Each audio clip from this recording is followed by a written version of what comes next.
Okay, oh my gosh. Ang daming haters, ang daming bashers. Hello? Bashers!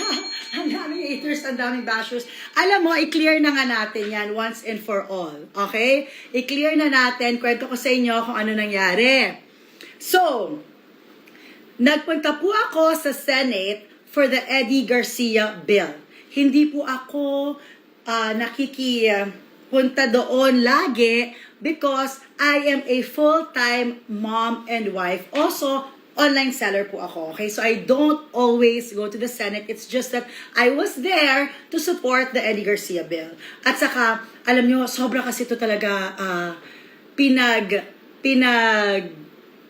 hirapan ng asawa ko yung bill na yan. Okay? So I was there to support my husband. Alright? Now, tumagal po yung, kasi last time parang nung second reading, nandun rin ako, 6 o'clock tapos na. Now, every week talaga, I have a vitamin C drip. Okay? Diyan po kayo, medyo relax lang. Kasi, inisip nyo po na glutathione yung aking ginagawa. Okay? Linagay nyo dyan, gluta.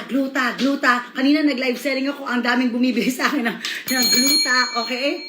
So, to let you know, para hindi kayo naniniwala sa fake news, vitamin C po yun. And matagal na namin yan ginagawa. Pandemic pa lang, ginagawa na po namin yan. Lahat kami dito, tuwing may nararamdaman, actually, never ko po intention na mang bastos or whatever. My intention was to show that no matter how busy we are, dapat prina-prioritize pa rin po natin yung paglalagay ng bitamina sa ating katawan. Okay? I had no intention whatsoever to disrespect the Senate or anything like that. Okay? It was never in my intention.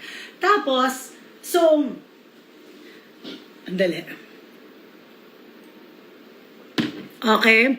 And then, para sa akin, alam mo, honestly, in my head, I was in my husband's office. Okay? So, siguro, yun yung on my part, baka nakita ninyo na hindi maganda kasi sa utak ko talaga, I was in my husband's office. Ganun lang.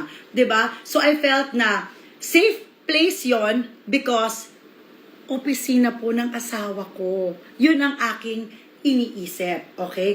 Pero, nag-post ako. Kasi nga, hindi ko naman inisipan po ng masama. Wala naman po akong bad intention kahit konti. So, ngayon, ako naman, pinost ko. Tapos, ang daming nag-react. So, to respect them, kasi nga parang, ay, oh my gosh, meron pala mga na-offend. Okay, sige, i-delete ko. So, I deleted that post, but I never ever said that I was taking gluta drip. It was vitamin C. Okay?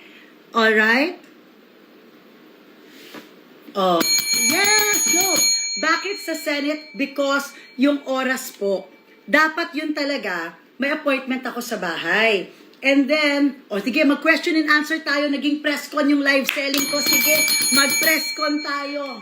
Okay. Kasi, thank you, sabi ni Edenbog, wag na po kayo mag-explain, hindi sila worth it, thank you. Ang toxic ng mga tao dito, sabi niya, wag tayo ganyan, maging happy tayo dahil maganda yung mga deals na ibibigay natin tonight. Okay? So, as I was saying, dapat, yung trip ko sa bahay talaga.